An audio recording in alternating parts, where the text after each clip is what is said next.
This is Deepti Upadhyay and you are watching Lightning Tarot. आज मैं आ गई हूँ एक नए रीडिंग पे।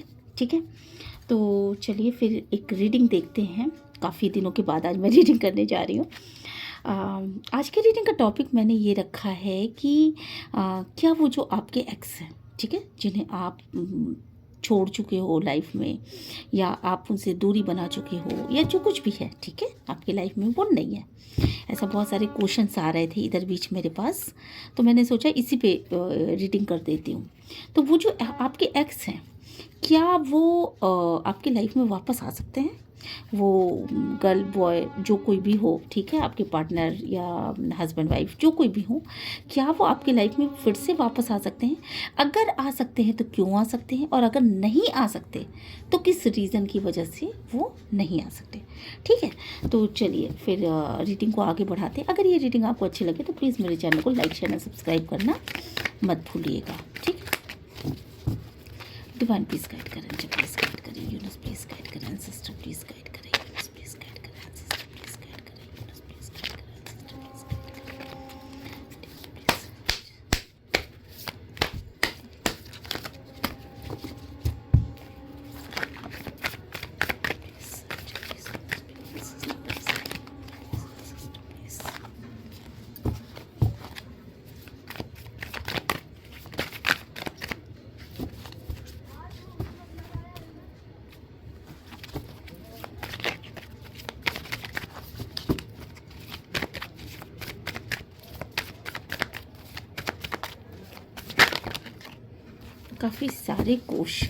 काफ़ी सारे क्वेश्चन हैं आप लोग के माइंड में। ठीक है, सबसे पहला क्वेश्चन जो निकल के आया है, सबसे पहली बात जो निकल के आई है वो है टेन ऑफ सोर्स। ठीक है, जिस भी रीज़न की वजह से आप दोनों का, ठीक है, आपके एक्स जो चले गए, जिस भी रीज़न की वजह से वो गए, तो उनका मैं यहाँ पे देख पा रही हूँ कि काफ़ी ज़्यादा उसके बाद उनको दुख पहुँचा है, मतलब आपको बहुत ज़्यादा दुख पहुँचा है, और आप ना बिल्कुल बेहाल हो गए हो। इस रिश्ते के टूटने के बाद आपने इस हद तक तकलीफ़ें फेस की हैं कि उन तकलीफ़ों को देखने के बाद मतलब ऐसा लगा होगा कि आप कहाँ सर दे के मारो, मतलब कहाँ आप ज़मीन पे लोट लोट के रो रहे हो, आप दीवारों पे सर मार मार के रो रहे हो, आपका कहीं मन नहीं लग रहा है। ठीक है, तो ये चीज़ों ने आपको बहुत ज़्यादा, मैं ये देख पा रही हूँ कि काफ़ी ज़्यादा मजबूत बना लिया। तो मुझे ये चीज़ फील हो रही है कि यहाँ पे जितने भी लोग हैं, हो सकता है कि वो अपने एक्स के बारे में देखने के लिए ज़रूर आए हों, पर उनका ऐसा कोई इरादा नहीं है कि उनके एक्स उनकी लाइफ में वापस आएँ या ऐसा कुछ। ठीक है, उन्होंने, मुझे लगता है कि खुद को संभालना बहुत अच्छे से सीख लिया है। दूसरी चीज़ जो मैं यहाँ पे देख पा रही हूँ वो ये है कि कहीं ना कहीं डिवाइन ने अगर आपको उनसे अलग किया, ठीक है, तो उसमें कहीं ना कहीं डिवाइन की बहुत ज़बरदस्त मर्जी थी। ठीक है, ये सारे काम डिवाइन ने किया। आप पहले बिल्कुल डिसबैलेंस रहा करते थे, आप बिल्कुल बैलेंस में नहीं रहा करते थे। किसी को प्यार दे रहे हो तो बेतहाशा प्यार कर रहे हो, ठीक है, और अगर आप किसी को नफ़रत करते हो तो नफ़रत करते हो, बिना सोचे समझे भी आप लोगों को प्यार बांटते जा रहे हो। तो एक बैलेंस नहीं था आपकी लाइफ में। आप झुके तो ज़रूर, आप टूटे तो ज़रूर, आप बिल्कुल बैलेंस आपका हिल गया उस वक्त पे भी जब वो इस शख्स आपकी लाइफ से गया। ठीक है, पर उसके बाद जो बैलेंस आपने स्थापित किया वो चीज़ बेमिसाल थी। आपने अपने आप को फिर से एक पावरफुल इंसान के रूप में स्थापित किया है। ठीक है, तो ये चीज़ मैं देख पा रही हूँ, और मुझे ऐसा लग रहा है कि अगर आपके एक्स आपकी लाइफ से चले गए हैं तो बहुत बहुत ज़्यादा वो पास्ट में आपको प्यार करते थे। ठीक है, बहुत ज़्यादा प्यार करते थे, वो हर वक्त पे आपके लिए तैयार रहते थे। पर बाद में कुछ ऐसी परिस्थितियाँ आई कि बिल्कुल सारी चीज़ें स्टक हो गई, और बीच में समझ में ही नहीं आया आपको कि वो शख्स आपको छोड़ करके गया तो क्यों गया। ठीक है, स्टक हो गया सारी चीज़ें, और आप बीच में फंसे से बैठे हुए और ये देखते रह गए कि मेरी ही लाइफ में ये चीज़ें क्यों हो रही है। मतलब मैं बीच में आके, भंवर में आकर के आपको बस यूं ही ऐसे छोड़ दिया गया। ठीक है, तो इन चीज़ों के पीछे कहीं न कहीं डिवाइन की एक बहुत बड़े प्लान को मैं देख पा रही हूँ, जहाँ आपको फँसाया गया और जहाँ से आपको डिवाइन ने निकाला और इतना दर्द मिला ताकि आप मैच्योरली चीज़ों को हैंडल कर सकें और ताकि आपके अंदर एक मैच्योरिटी आ सके, ठीक है। जब वो शख्स गया तो उस समय आप बिल्कुल टूटे। पहले भी आप बैलेंस में नहीं थे, इमोशनल बैलेंस में आप पहले भी नहीं थे। लोगों को बेतहाशा प्यार देना, बेतहाशा जो चीज़ दिमाग में है बस वही दिल में है, वो उस टाइप आप डिप्लोमेटिक नहीं थे ज़रा सा भी। पर उस शख्स के जाने की बाद से आप डिप्लोमेटिक भी थोड़ा सा हो गए और डेफिनेटली उसका जाना एक तूफान से कम नहीं था। पर आपने डिवाइन को सरेंडर किया और फिर आप काफ़ी दिनों तक आप बीच में फंसे रहे, फिर इसके बाद आपने अपने आप को बैलेंस कर लिया। यहाँ पे मैं देख रही हूँ कि वो शख्स आपकी लाइफ में क्या फिर से आ सकता है? क्या वो शख्स आपकी लाइफ में फिर से आ रहा है? देखिए, वेटिंग मोमेंट में डेफिनेटली है वो शख्स, जो भी है, जो भी गया है, तो वो आपसे वेट करा रहा है और अभी किन्हीं चीज़ों के ऊपर बहुत ज़्यादा उसका विचार चल रहा है। उसका ऐसा चल रहा है जैसे कि उसके वो लगातार थिंकिंग प्रोसेस में है, लगातार विचार चल रहे हैं उसके दिमाग में, उथल-पुथल सी एक चल रही है। कहीं न कहीं आपकी तरफ आने को तो उसने पोस्टपोन कर रखा है, बट दिमाग आपकी तरफ ही केंद्रित है, ठीक है। तो अगर वो रिसेंट पास्ट में गए हैं तो डेफिनेटली वो आपके बारे में सोच रहे हैं और सोच रहे वो गर्ल बॉय कोई भी हो सकता है, क्योंकि मैं एक लेडी हूँ तो मैं ऐसे ही बोल सकती हूँ, ठीक है। तो वो बंदा या वो बंदी आपके बारे में सोच रहा है या सोच रही है, ठीक है। बट अगर बहुत दिनों की बात है ये, तो इतना आप जान लीजिए कि तो भी वो इंसान इस वक्त पे आपके बारे में उसकी स्मृतियाँ फिर से जाग उठी हैं और वो कहीं ना कहीं उसकी बैक ऑफ द माइंड है कि कभी ना कभी कोई ना कोई कॉल ज़रूर आएगा और कभी ना कभी ये इंसान बात ज़रूर करेगा, ठीक है। व्हील ऑफ फॉर्चून का कार्ड है, तो डेफिनेटली आप जिस भी इंसान के बारे में सोच रहे हो वो इंसान एक बहुत ही उसको आप अपनी किस्मत से कनेक्ट मानते हो। कहीं न कहीं जब वो इंसान आया आपकी लाइफ में तो आपकी किस्मत के सारे दरवाजे खुल गए और कहीं न कहीं वो इंसान आपको अपनी किस्मत से जुड़ा हुआ महसूस करता था। या तो वो महसूस करता था या आप मतलब आप बड़े अबंडेंट रहा करते थे और आपको ऐसा फ़ील होता था कि ये इंसान जो है वो मेरी किस्मत का सबसे बड़ा मतलब मैं बहुत पावरफुल हूँ क्योंकि ये इंसान मेरी किस्मत में है, ठीक है। इस तरह की कुछ थिंकिंग थी आपकी और वो इंसान समय का पहिया बहुत जल्दी बहुत तेजी के साथ हो रहा है और आप में से अगर कुछ लोग सिर्फ भगवान श्री कृष्ण की शरण में रहें, ठीक है, यहाँ पे मुझे ऐसा लग रहा है, और अपने माथे पे अगर केसर का तिलक लगाएं, नारंगी मतलब पीले रंग का तिलक लगाएं, तो डेफिनेटली ये हो सकता है कि बहुत बहुत जल्दी उनके पार्टनर उनसे कांटेक्ट करने की कोशिश करें, ठीक है।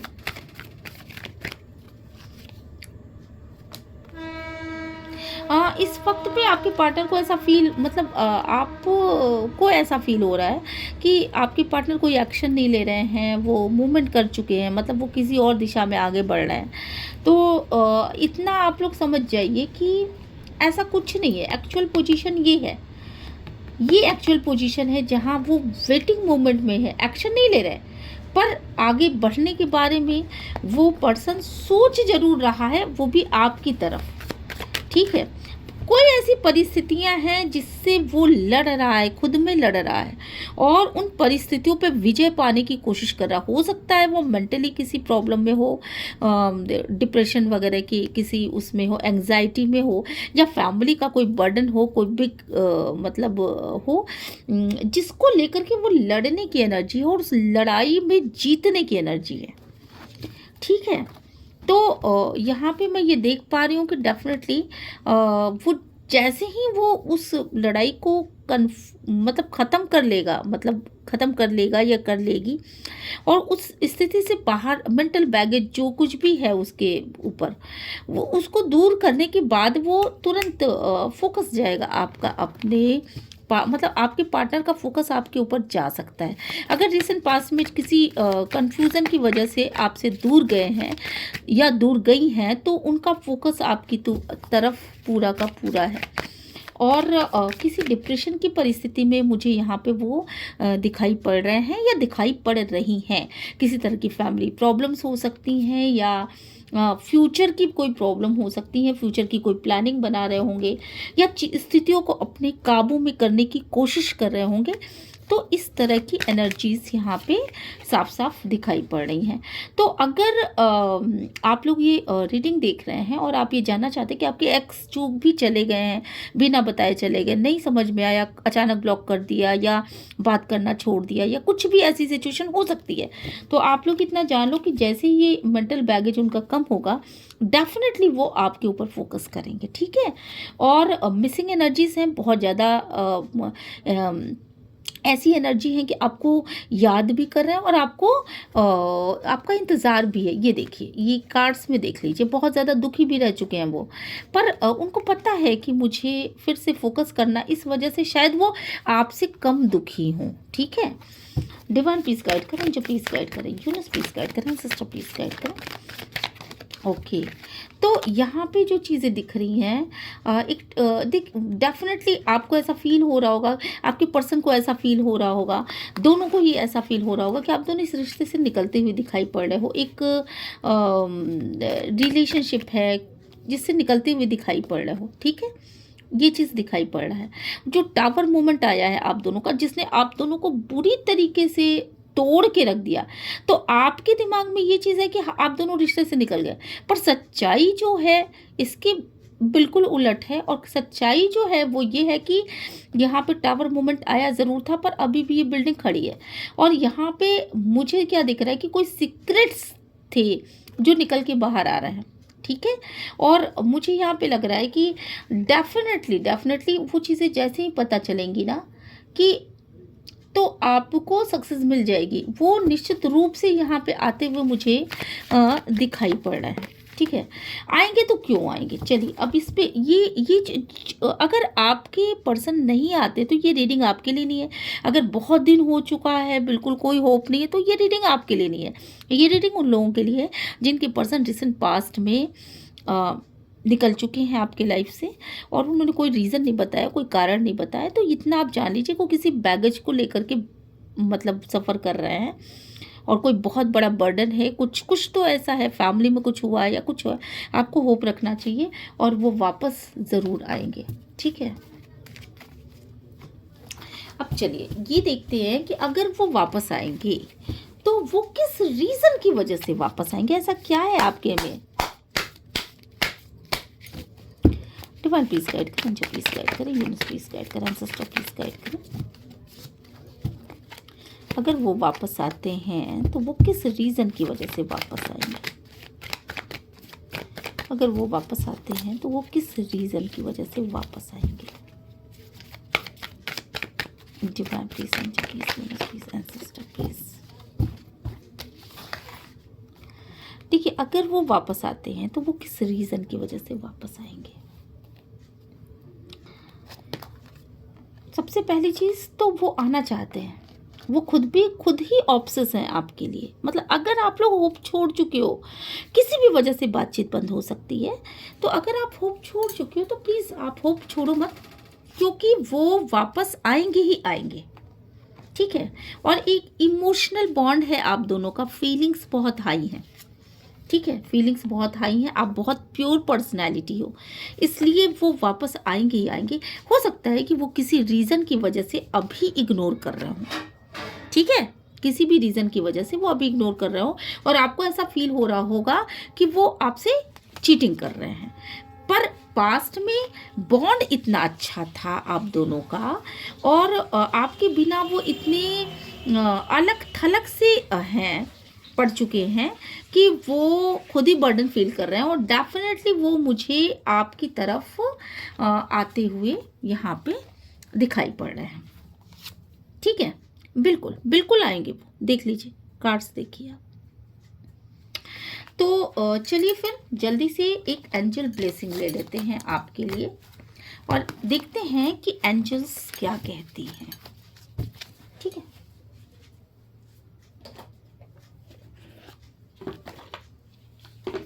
डिवाइन प्लीज गाइड करें, एंजल प्लीज गाइड करें, यूनिवर्स प्लीज गाइड करें, सिस्टर प्लीज गाइड करें। एंजल क्या कहती हैं आपकी इस रिलेशनशिप के बारे में? आपको एंजल क्या गाइडेंस देना चाहती हैं? आपको एंजल क्या गाइडेंस देना चाहती हैं? आपको एंजल क्या गाइडेंस देना चाहते हैं?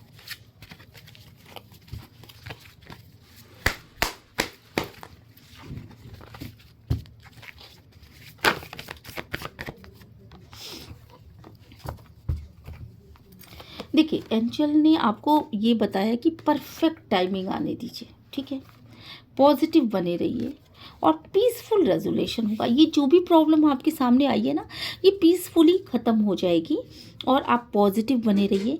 परफेक्ट टाइमिंग को आने दीजिए अपने पास। ठीक है, एक कार्ड मैं और लास्ट में लेना चाहूँगी।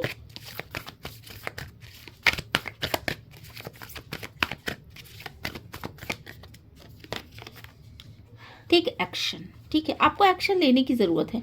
अगर आप थोड़ा सा कुछ कोई स्टोरी वगैरह डालो या आप होप रखो। ठीक है, एक्शन लेने के लिए होप रखो और वो एक्शन लेंगे, वो एक्शन लेंगे और परफेक्ट टाइमिंग आने दीजिए। इस सारी समस्या का पीसफुल रेजोल्यूशन हो जाएगा। ठीक है, और आपको एक्शन लेने की ज़रूरत है। यहाँ पे कोई ऐसा एक्शन है जो आपसे वो उम्मीद कर रहे हैं जो आप नहीं ले रहे हो। ठीक है, तो थोड़ा सा अपने ऊपर भी विचार करिए कि आप ऐसा क्या कर रहे हो। ठीक, और ये जो कुछ भी है वो उसमें एकदम से मुझे बहुत पॉजिटिव वाइब्स आ रही हैं। तो मुझे लगता है कि यहाँ पर परफेक्ट टाइमिंग आने पर वो आपकी तरफ आगे बढ़ेंगे। ठीक है, ओके, तो चलिए मिलते हैं नेक्स्ट रीडिंग में। अगर ये रीडिंग आपको अच्छी लगी तो प्लीज़ मेरे चैनल को लाइक शेयर एंड सब्सक्राइब करिएगा। मिलते हैं नेक्स्ट रीडिंग में। Bye bye.